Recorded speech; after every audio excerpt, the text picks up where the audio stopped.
Salut à tous, aujourd'hui donc c'est moi qui vais vous présenter ma config.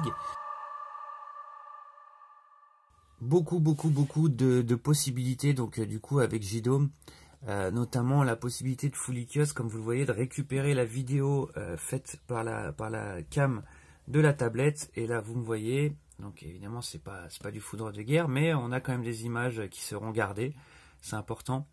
Et voilà, donc tout plein de possibilités. Et ben c'est parti, on va commencer par l'entrée. Alors comme on a pu le voir ici, j'ai un visiophone quand quelqu'un sonne, donc ça sonne sur les gateways, et en plus il y a le petit écran au premier étage qui m'envoie la vidéo de la personne en direct, auquel on peut parler avec modification de voix, etc. J'ai aussi un thermomètre d'extérieur qui est protégé ici. J'ai une caméra qui se situe ici, une bande LED au-dessus de la fenêtre ici, un plafonnier ici relié à un détecteur de mouvement et des détecteurs d'ouverture évidemment ici, donc dans tout ce qui est lié à l'extérieur. Un détecteur d'inondation ici, on ne sait jamais dans le garage ce qui peut se passer.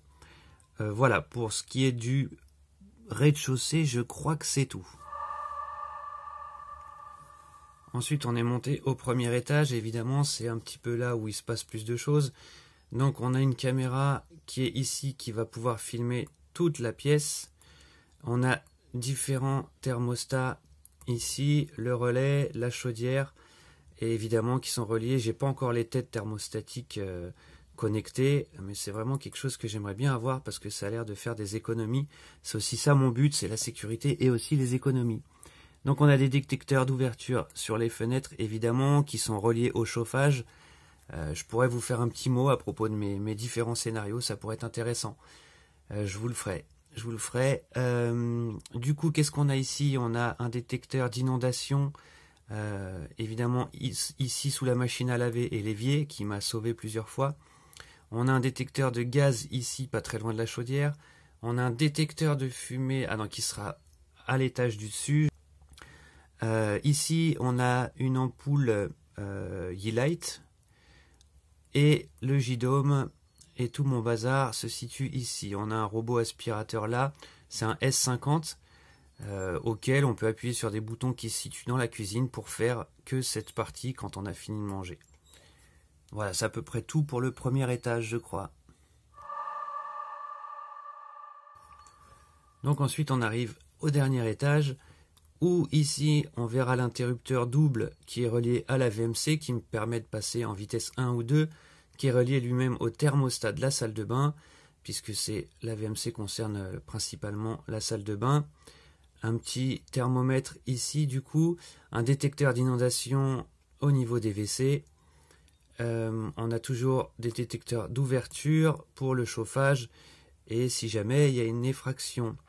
On a une Yeelight ici. Alors moi j'ai décidé de pas tout mettre en connecté mon éclairage parce que voilà, je préfère garder du manuel aussi.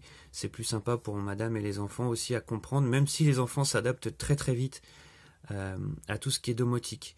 Alors dans toutes les pièces on a aussi des thermostats, des thermomètres qui nous permettent de récupérer l'humidité et la température. J'ai aussi mis récemment, vous l'avez peut-être vu, un détecteur de fumée au-dessus de la VMC dans le grenier cette fois-ci.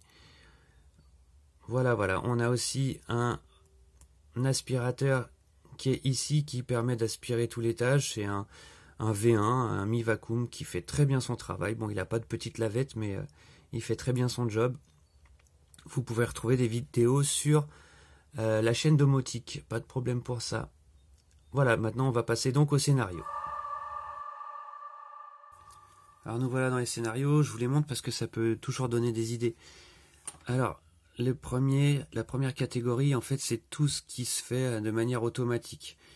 Donc là, c'est le centre de notification, c'est ce qui permet, dès que j'ai une notif qui sort de ma domotique, qui permet de l'envoyer à la fois sur les tablettes et sur les téléphones. Là, au niveau de l'aspirateur, c'est des calculs pour me faire le compteur qu'il y a dans Mi Home. Donc moi, je vous rappelle que je me suis débarrassé de Mi Home et j'ai interdit au gateway d'accéder à Internet. Donc du coup, je n'ai plus besoin du cloud Mi Home. Au niveau des automatismes, on a les volets, l'aspirateur automatique tous les jours à 16 heures, les purificateurs qui s'allument aussi à des heures, les caméras qui me demandent d'être vidées tous les jeudis, la sauvegarde qui va se faire aussi tous les 3 jours, et la VMC. Voilà, ça c'était les automatismes. Ensuite, on a le scénario déclencheur. Donc lui, il lance d'autres scénarios en fait. C'est un scénario qui permet de lancer des choses. Il va lancer par exemple le mode jour, le mode nuit, etc. Donc ça va être à retrouver toutes les 6 heures. On a tous les scénarios ensuite liés à l'éclairage. Donc aussi à l'éclairage de l'alarme par exemple. Quand l'alarme se met en route, toutes les lumières de la maison clignotent grâce à l'enchaînement des e-lights, la commande sous JDOM. Donc là, ça stoppe tous les enchaînements.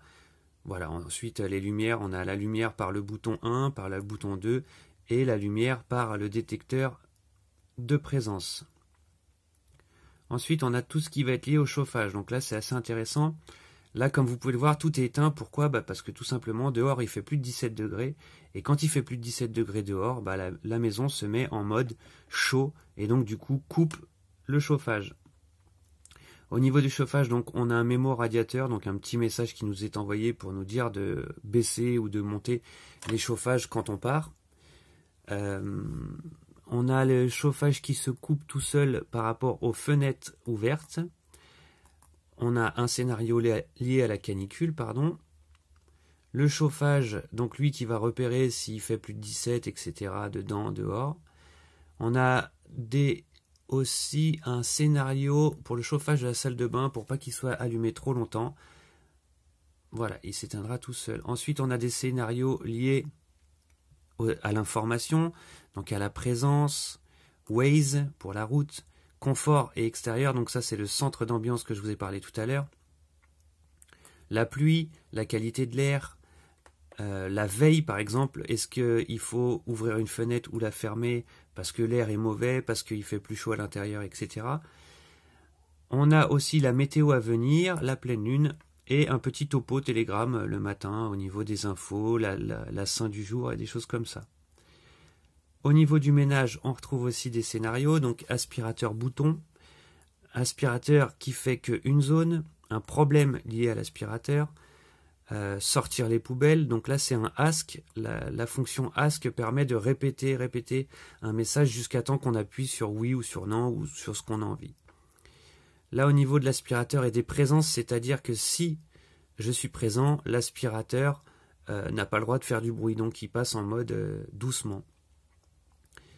Qu'est-ce qu'on a? On a la sortie des poubelles, on en a déjà parlé. Et l'entretien, après l'entretien des aspirateurs, tous les temps, il faut changer le filtre, etc. Ensuite, on a le monitoring, donc la surveillance de la météo, des caméras et de network. Donc, qui a du Wi-Fi et qui n'en a pas. Niveau sécurité, on a pas mal. Donc là, on a tout ce qui est fuite d'eau, fuite de gaz. Là, le check des ouvertures avant que l'alarme soit mise en route. L'alarme automatique qui se met automatiquement à certaines heures. L'alarme déclenchée, donc si l'alarme se déclenche, ça lance ce scénario.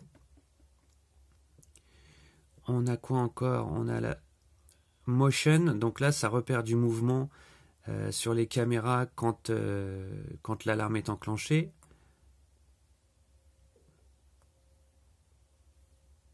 Et après on a les ouvertures de portes. Et le dernier, c'est les tests. Non, ça c'est des scénarios qui sont en cours de création. Voilà, donc j'espère que ça vous a donné des idées et que vous vous lancerez pendant cette période de confinement à faire votre propre dashboard ou votre propre installation. Ça demande un petit peu de temps, mais c'est passionnant. Et je vous dis à très bientôt et encore une fois, merci à Ed pour le montage vidéo. Salut!